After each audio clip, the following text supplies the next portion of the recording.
श्री कनकधारा स्तोत्रम्। अङ्गं हरेः पुलकभूषणमाश्रयन्ति भृङ्गाङ्गनेव मुकुलाभरणं तमालम्। अङ्गीकृताखिलविभूतिरपाङ्गलीला माङ्गल्यदास्तु मम मङ्गलदेवताया। मुग्धा मुहुर्विदधति वदने मुरारे प्रेमात्रपाप्रणिहितानि गतागतानि। मालादृशोर्मधुकरीव महोत्पलेया सा मे श्रियं दिशतु सागरसम्भवाया। विश्वामरेन्द्रपदविभ्रमदानदक्ष मानन्दहेतुरधिकं मुरविद्विषोऽपि। ईशन्निषीदतु मयि क्षणमीक्षणार्ध मिन्दीवरोदरसहोदरमिन्दिराया। आमीलिताक्षमधिगम्य मुदा मुकुन्द मानन्दकन्दमनिमेषमनङ्गतन्त्रम्। आकेकरस्थितकनीनिकपक्ष्मनेत्रम् भूत्यै भवेन्मम भुजङ्गशयाङ्गनाया। बाह्वन्तरे मधुजितः श्रितकौस्तुभेया हारावलीव हरिनीलमयी विभाति। कामप्रदा भगवतोऽपि कटाक्षमाला कल्याणमावहतु मे कमलालयाया। कालाम्बुदालिललितो रसिकैटभारेर्धाराधरे स्फुरति या तडिदङ्गनेव।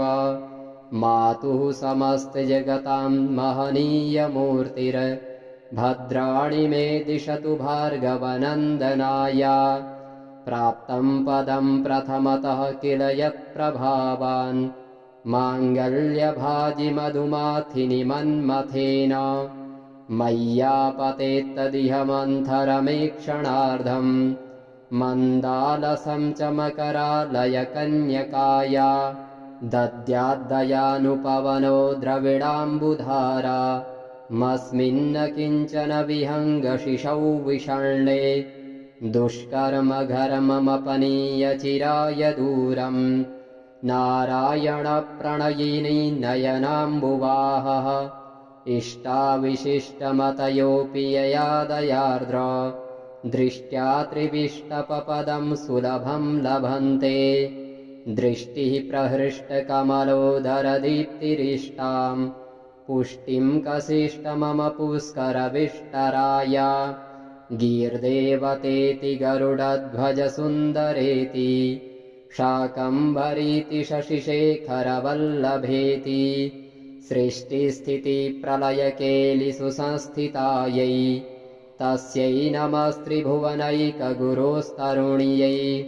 श्रुत्यै नमोऽस्तु शुभकर्मफलप्रसूत्यै रत्यै नमोऽस्तु रमणीयगुणार्णवायै। शक्त्यै नमोऽस्तु शतपात्रनिकेतनायै पुष्ट्यै नमोऽस्तु पुरुषोत्तमवल्लभायै। नमोऽस्तु नालीकनिभाननायै नमोऽस्तु दुग्धोदधिजन्मभूत्यै। नमोऽस्तु सोमामृतसोदरायै नमोऽस्तु नारायणवल्लभायै। सम्पत्कराणि सकलेन्द्रियनन्दनानि साम्राज्यदानविभवानि सरोरुहाक्षि। त्वदवन्दनानि दुरिताहरणोद्यतानि मामेव मातरनिशं कलयन्तु मान्ये। यत्कटाक्षसमुपासनाविधि सेवकस्य सकलार्थसम्पदः सन्तनोति वचनाङ्गमानसैस्त्वां मुरारिहृदयेश्वरीं भजे। सरसिजनिलये सरोजहस्ते धवलतमांशुकगन्धमाल्यशोभे भगवती हरिवल्लभे मनोज्ञे। त्रिभुवनभूतिकरी प्रसीद मह्यम् दिग्गस्तिभिः कनककुम्भमुखावसृष्टा स्वरवाहिनी विमलचारुजलप्लुताङ्गीम्। प्रातर्नमामि जगतां जननीमशेष लोकाधिनाथ गृहिणीममृताब्धिपुत्रीम्। कमले कमलाक्षवल्लभे त्वं करुणापूरतरङ्गितैरपाङ्गै। अवलोकय मां किञ्चनानां प्रथमं पात्रं कृत्रिमं दयायाः स्तुवन्ति ये स्तुतिभिरमोभिरनवहं त्रयीमयीं त्रिभुवनमातरं रमां गुणाधिका गुरुतरभाग्यभागिनो भवन्ति ते भुवि बुधभाविताशयाः अङ्गं हरेः पुलकभूषणमाश्रयन्ति भृङ्गाङ्गनेव मुकुलाभरणं तमालम् अङ्गीकृताखिलविभूतिरपाङ्गलीला माङ्गल्यदास्तु मम मङ्गलदेवताया मुग्धा मुहुर्विदधति वदने मुरारे प्रेमत्रपाप्रणिहितानि गतागतानि मालादृशोर्मधुकरीव महोत्पलेया सा मे श्रियं दिशतु सागरसम्भवाया विश्वामरेन्द्रपदविभ्रमदानदक्ष मानन्दहेतुरधिकं मुरविद्विषोऽपि ईशन्निषीदतु मयि क्षणमीक्षणार्ध मिन्दीवरोदरसहोदरमिन्दिराय आमीलिताक्षमधिगम्य मुदा मुकुन्द मानन्दकन्दमनिमेषमनङ्गतन्त्रम् आकेकरस्थितकनीनिकपक्ष्मनेत्रं भूत्यै भवेन्मम भुजङ्गशयाङ्गनाय बाह्वन्तरे मधुजितः श्रितकौस्तुभेया हारावलीव हरिनीलमयी विभाति कामप्रदा भगवतोऽपि कटाक्षमाला कल्याणमावहतु मे कमलालयाय कालाम्बुदालिललितो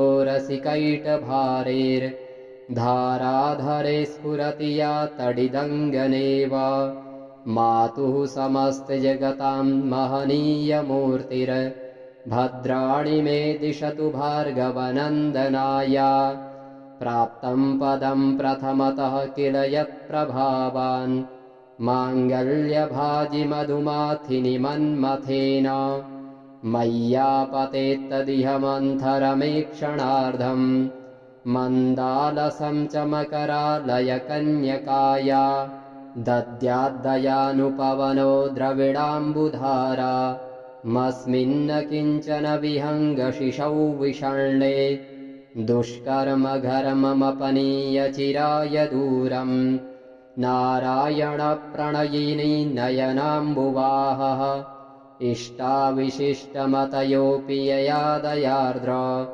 दृष्ट्या त्रिविष्टपपदं सुलभं लभन्ते दृष्टिः प्रहृष्टकमलोदरदीप्तिरिष्टां पुष्टिं कसिष्ट मम पुष्करविष्टराय गीर्देवतेति गरुडध्वजसुन्दरेति शाकम्भरीति शशिशेखरवल्लभेति सृष्टिस्थितिप्रलयकेलिसुसंस्थितायै तस्यै नमस्त्रिभुवनैकगुरोस्तरुण्यै श्रुत्यै नमोऽस्तु शुभकर्मफलप्रसूत्यै रत्यै नमोऽस्तु रमणीयगुणार्णवायै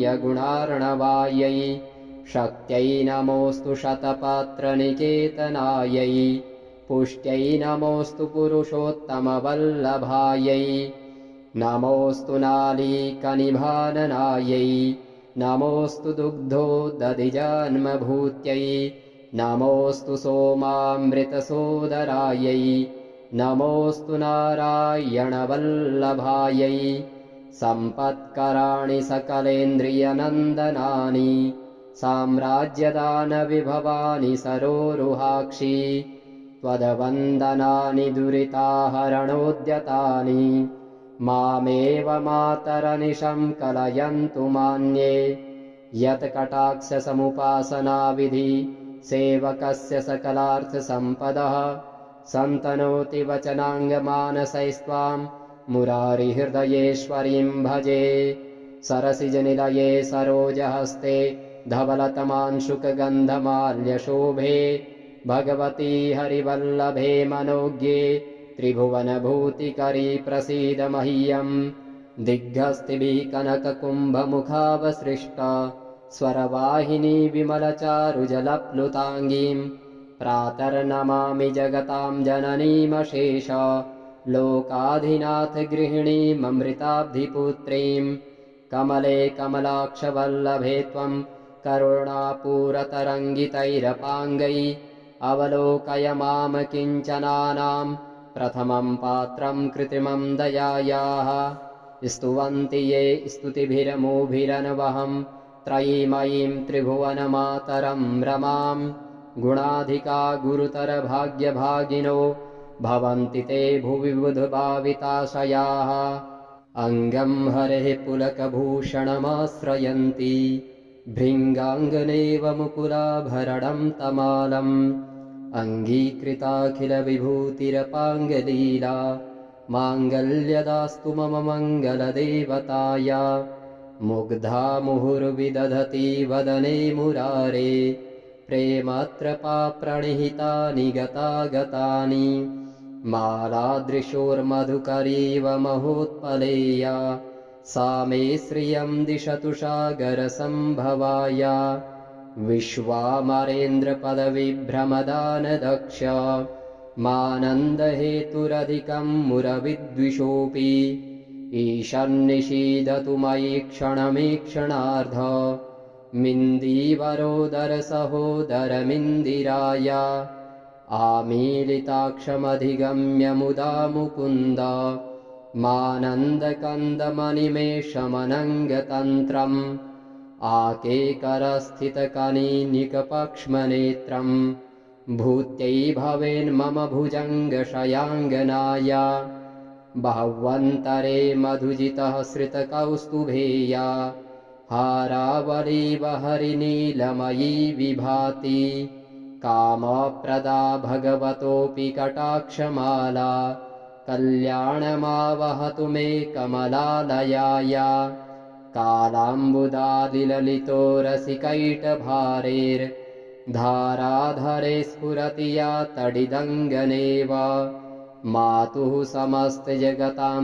महनीयमूर्तिर्भद्राणि मे दिशतु भार्गवनन्दनाया प्राप्तं पदं प्रथमतः किल यत्प्रभावान् माङ्गल्यभाजि मधुमाथिनि मन्मथेन मय्यापतेत्तदिह मन्थरमेक्षणार्धम् मन्दालसं च मकरालयकन्यकाया दद्याद्दयानुपवनो द्रविडाम्बुधारा मस्मिन्न किञ्चन विहङ्गशिशौ विषण्णे दुष्कर्मघर्ममपनीय चिराय दूरम् नारायणप्रणयिनी नयनाम्बुवाहः इष्टाविशिष्टमतयोऽपि यया दयार्द्र दृष्ट्या त्रिविष्टपपदं सुलभं लभन्ते दृष्टिः प्रहृष्टकमलोदरदीप्तिरिष्टां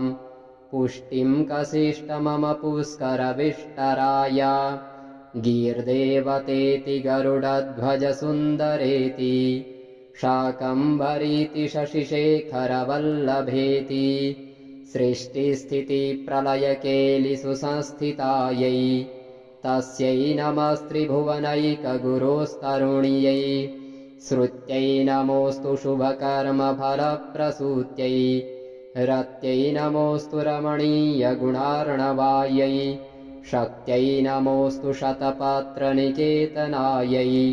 पुष्ट्यै नमोऽस्तु पुरुषोत्तमवल्लभायै नमोऽस्तु नालीकनिभाननायै नमोऽस्तु दुग्धोदधिजन्मभूत्यै नमोऽस्तु सोमामृतसोदरायै नमोऽस्तु नारायणवल्लभायै सम्पत्कराणि सकलेन्द्रियनन्दनानि साम्राज्यदानविभवानि सरोरुहाक्षि त्वदवन्दनानि दुरिताहरणोद्यतानि मामेव मातरनिशं कलयन्तु मान्ये यत्कटाक्षसमुपासनाविधि सेवकस्य सकलार्थसम्पदः सन्तनोति वचनाङ्गमानसैस्त्वां मुरारिहृदयेश्वरीं भजे सरसिजनिलये सरोजहस्ते धवलतमांशुकगन्धमाल्यशोभे भगवती हरिवल्लभे मनोज्ञे त्रिभुवनभूतिकरी प्रसीद मह्यम् दिग्गस्तिभिः कनककुम्भमुखावसृष्टा स्वरवाहिनी विमलचारुजलप्लुताङ्गीम् प्रातर्नमामि जगतां जननीमशेष लोकाधिनाथ गृहिणीममृताब्धिपुत्रीं कमले कमलाक्षवल्लभे त्वं करुणापूरतरङ्गितैरपाङ्गै अवलोकय माम किञ्चनानां प्रथमं पात्रं कृत्रिमं दयायाः स्तुवन्ति ये स्तुतिभिरमोभिरनवहं त्रयीमयीं त्रिभुवनमातरं रमां गुणाधिका गुरुतरभाग्यभागिनो भवन्ति ते भुवि बुधभाविताशयाः अङ्गं हरेः पुलकभूषणमाश्रयन्ति भृङ्गाङ्गनेव मुकुलाभरणं तमालम् अङ्गीकृताखिलविभूतिरपाङ्गलीला माङ्गल्यदास्तु मम मङ्गलदेवताया मुग्धा मुहुर्विदधति वदने मुरारे प्रेमात्रपाप्रणिहितानि गतागतानि मालादृशोर्मधुकरीव महोत्पलेया सा मे श्रियं दिशतु सागरसम्भवाया विश्वामरेन्द्रपदविभ्रमदानदक्ष मानन्दहेतुरधिकं मुरविद्विषोऽपि ईशन्निषीदतु मयि क्षणमीक्षणार्ध मिन्दीवरोदरसहोदरमिन्दिराय आमीलिताक्षमधिगम्य मुदा मुकुन्द मानन्दकन्दमनिमेषमनङ्गतन्त्रम् आकेकरस्थितकनीनिकपक्ष्मनेत्रम् भूत्यै भवेन्मम भुजङ्गशयाङ्गनाय बाह्वन्तरे मधुजितः श्रितकौस्तुभेया हारावलीव हरिनीलमयी विभाति कामप्रदा भगवतोऽपि कटाक्षमाला कल्याणमावहतु मे कमलालयाय कालाम्बुदालिललितो रसिकैटभारेर्धाराधरे स्फुरति या तडिदङ्गनेव मातुः समस्तजगतां महनीयमूर्तिर्भद्राणि मे दिशतु भार्गवनन्दनाय प्राप्तं पदं प्रथमतः किल यत्प्रभावान् माङ्गल्यभाजि मधुमाथिनि मन्मथेन मय्यापतेत्तदिह मन्थरमेक्षणार्धम् मन्दालसं च मकरालयकन्यकाय दद्याद्दयानुपवनो द्रविडाम्बुधारा मस्मिन्न किञ्चन विहङ्गशिशौ विषण्णे दुष्कर्मघर्ममपनीय चिराय दूरम् नारायणप्रणयिनी नयनाम्बुवाहः इष्टाविशिष्टमतयोऽपि यया दयार्द्र दृष्ट्या त्रिविष्टपपदं सुलभं लभन्ते दृष्टिः प्रहृष्टकमलोदरदीप्तिरिष्टां पुष्टिं कसिष्ट मम पुष्करविष्टराय गीर्देवतेति गरुडध्वजसुन्दरेति शाकम्भरीति शशिशेखरवल्लभेति सृष्टिस्थितिप्रलयकेलिसुसंस्थितायै तस्यै नमस्त्रिभुवनैकगुरोस्तरुण्यै श्रुत्यै नमोऽस्तु शुभकर्मफलप्रसूत्यै रत्यै नमोऽस्तु रमणीयगुणार्णवायै शक्त्यै नमोऽस्तु शतपात्रनिकेतनायै पुष्ट्यै नमोऽस्तु पुरुषोत्तमवल्लभायै नमोऽस्तु नालीकनिभाननायै नमोऽस्तु दुग्धोदधिजन्मभूत्यै नमोऽस्तु सोमामृतसोदरायै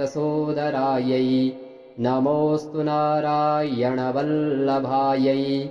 सम्पत्कराणि सकलेन्द्रियनन्दनानि साम्राज्यदानविभवानि सरोरुहाक्षि त्वदवन्दनानि दुरिताहरणोद्यतानि मामेव मातरनिशं कलयन्तु मान्ये यत्कटाक्षसमुपासनाविधि सेवकस्य सकलार्थसम्पदः सन्तनोति वचनाङ्गमानसैस्त्वां मुरारिहृदयेश्वरीं भजे सरसिजनिलये सरोजहस्ते धवलतमांशुकगन्धमाल्यशोभे भगवती हरिवल्लभे मनोज्ञे त्रिभुवनभूतिकरी प्रसीद मह्यम् दिग्गस्तिभिः कनककुम्भमुखावसृष्टा स्वरवाहिनी विमलचारुजलप्लुताङ्गीम् प्रातर्नमामि जगतां जननीमशेष लोकाधिनाथगृहिणीममृताब्धिपुत्रीम् कमले कमलाक्षवल्लभे त्वं करुणापूरतरङ्गितैरपाङ्गै अवलोकय माम किञ्चनानां प्रथमं पात्रं कृत्रिमं दयायाः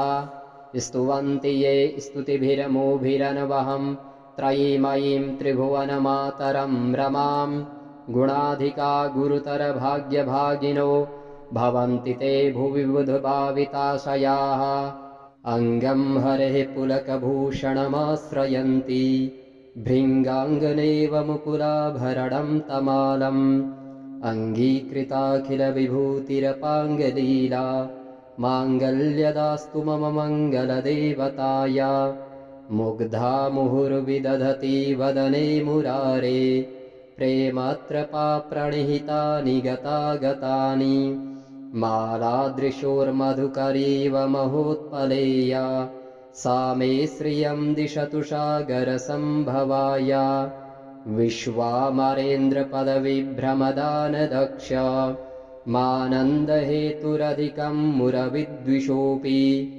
ईशन्निषीदतु मयि क्षणमीक्षणार्ध मिन्दीवरोदरसहोदरमिन्दिराय आमीलिताक्षमधिगम्य मुदा मुकुन्द मानन्दकन्दमनिमेषमनङ्गतन्त्रम् आकेकरस्थितकनीनिकपक्ष्मनेत्रम् भूत्यै भवेन्मम भुजङ्गशयाङ्गनाय बाह्वन्तरे मधुजितः श्रितकौस्तुभेया हारावलीव हरिनीलमयी विभाति कामप्रदा भगवतोऽपि कटाक्षमाला कल्याणमावहतु मे कमलालयाय कालाम्बुदालिललितो रसिकैटभारेर्धाराधरे स्फुरति या तडिदङ्गनेव मातुः समस्तजगतां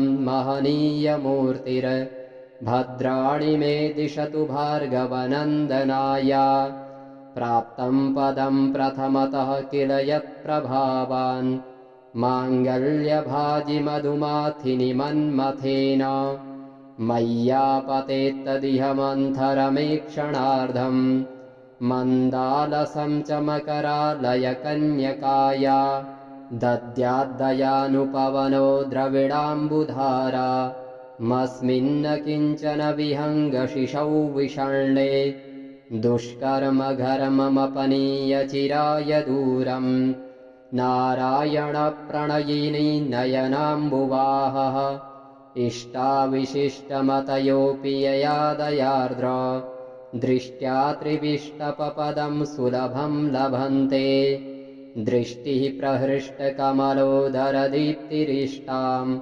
पुष्टिं कसिष्ट मम पुष्करविष्टराय गीर्देवतेति गरुडध्वजसुन्दरेति शाकम्भरीति शशिशेखरवल्लभेति सृष्टिस्थितिप्रलयकेलिषु संस्थितायै तस्यै नमस्त्रिभुवनैकगुरोस्तरुण्यै श्रुत्यै नमोऽस्तु शुभकर्मफलप्रसूत्यै रत्यै नमोऽस्तु रमणीयगुणार्णवायै शक्त्यै नमोऽस्तु शतपात्रनिकेतनायै पुष्ट्यै नमोऽस्तु पुरुषोत्तमवल्लभायै नमोऽस्तु नालीकनिभाननायै नमोऽस्तु दुग्धोदधिजन्मभूत्यै नमोऽस्तु सोमामृतसोदरायै नमोऽस्तु नारायणवल्लभायै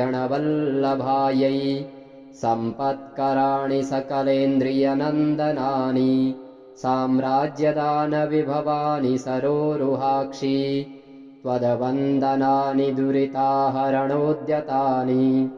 मामेव मातरनिशं कलयन्तु मान्ये यत्कटाक्षसमुपासनाविधि सेवकस्य सकलार्थसम्पदः सन्तनोति वचनाङ्गमानसैस्त्वां मुरारिहृदयेश्वरीं भजे। सरसिजनिलये सरोजहस्ते धवलतमांशुकगन्धमाल्यशोभे भगवती हरिवल्लभे मनोज्ञे त्रिभुवनभूतिकरी प्रसीद मह्यम्। दिग्हस्तिभिः कनककुम्भमुखावसृष्टा स्वरवाहिनी विमलचारुजलप्लुताङ्गीं प्रातर्नमामि जगतां जननीमशेष लोकाधिनाथगृहिणीममृताब्धिपुत्रीं। कमले कमलाक्षवल्लभे त्वं करुणापूरतरङ्गितैरपाङ्गै अवलोकय माम किञ्चनानां प्रथमं पात्रं कृत्रिमं दयायाः। स्तुवन्ति ये स्तुतिभिरमोभिरनवहं त्रयीमयीं त्रिभुवनमातरं रमां। गुणाधिका गुरुतरभाग्यभागिनो भवन्ति ते भुवि बुधभाविताशयाः। अङ्गं हरेः पुलकभूषणमाश्रयन्ति भृङ्गाङ्गनेव मुकुलाभरणं तमालम्। अङ्गीकृताखिलविभूतिरपाङ्गलीला माङ्गल्यदास्तु मम मङ्गलदेवताया। मुग्धा मुहुर्विदधति वदने मुरारे प्रेमत्रपाप्रणिहितानि गतागतानि। मालादृशोर्मधुकरीव महोत्पलेया सा मे श्रियं दिशतु सागरसम्भवाया। विश्वामरेन्द्रपदविभ्रमदानदक्ष मानन्दहेतुरधिकं मुरविद्विषोऽपि। ईशन्निषीदतु मयि क्षणमीक्षणार्ध मिन्दीवरोदरसहोदरमिन्दिराय। आमीलिताक्षमधिगम्य मुदा मुकुन्द मानन्दकन्दमनिमेषमनङ्गतन्त्रम्। आकेकरस्थितकनीनिकपक्ष्मनेत्रम् भूत्यै भवेन्मम भुजङ्गशयाङ्गनाय। बाह्वन्तरे मधुजितः श्रितकौस्तुभेया हारावलीव हरिनीलमयी विभाति। कामप्रदा भगवतोऽपि कटाक्षमाला कल्याणमावहतु मे कमलालयाय। कालाम्बुदादिललितो रसिकैटभारेर्धाराधरे स्फुरति या तडिदङ्गनेव। मातुः समस्तजगतां महनीयमूर्तिर्भद्राणि मे दिशतु भार्गवनन्दनाय। प्राप्तं पदं प्रथमतः किल यत्प्रभावान् माङ्गल्यभाजि मधुमाथिनि मन्मथेन। मय्यापतेत्तदिह मन्थरमेक्षणार्धं मन्दालसं च मकरालयकन्यकाय। दद्याद्दयानुपवनो द्रविडाम्बुधारा मस्मिन्न किञ्चन विहङ्गशिशौ विषण्णे। दुष्कर्मघर्ममपनीय चिराय दूरम् नारायणप्रणयिनी नयनाम्बुवाहः। इष्टाविशिष्टमतयोऽपि यया दयार्द्र दृष्ट्या त्रिविष्टपपदं सुलभं लभन्ते। दृष्टिः प्रहृष्टकमलोदरदीप्तिरिष्टां पुष्टिं कसिष्ट मम पुष्करविष्टराय। गीर्देवतेति गरुडध्वजसुन्दरेति शाकम्भरीति शशिशेखरवल्लभेति। सृष्टिस्थितिप्रलयकेलिषु संस्थितायै तस्यै नमस्त्रिभुवनैकगुरोस्तरुण्यै। श्रुत्यै नमोऽस्तु शुभकर्मफलप्रसूत्यै रत्यै नमोऽस्तु रमणीयगुणार्णवायै। शक्त्यै नमोऽस्तु शतपात्रनिकेतनायै पुष्ट्यै नमोऽस्तु पुरुषोत्तमवल्लभायै। नमोऽस्तु नालीकनिभाननायै नमोऽस्तु दुग्धोदधिजन्मभूत्यै। नमोऽस्तु सोमामृतसोदरायै नमोऽस्तु नारायणवल्लभायै।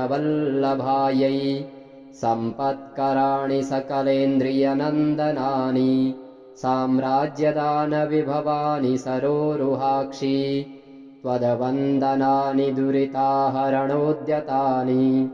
मामेव मातरनिशं कलयन्तु मान्ये यत्कटाक्षसमुपासनाविधि सेवकस्य सकलार्थसम्पदः सन्तनोति वचनाङ्गमानसैस्त्वां मुरारिहृदयेश्वरीं भजे सरसिजनिलये सरोजहस्ते धवलतमांशुकगन्धमाल्यशोभे भगवती हरिवल्लभे मनोज्ञे त्रिभुवनभूतिकरी प्रसीद मह्यम् दिग्गस्तिभिः कनककुम्भमुखावसृष्टा स्वरवाहिनी विमलचारुजलप्लुताङ्गीं प्रातर्नमामि जगतां जननीमशेष लोकाधिनाथ गृहिणीममृताब्धिपुत्रीं कमले कमलाक्षवल्लभे त्वं करुणापूरतरङ्गितैरपाङ्गै अवलोकय माम किञ्चनानां प्रथमं पात्रं कृत्रिमं दयायाः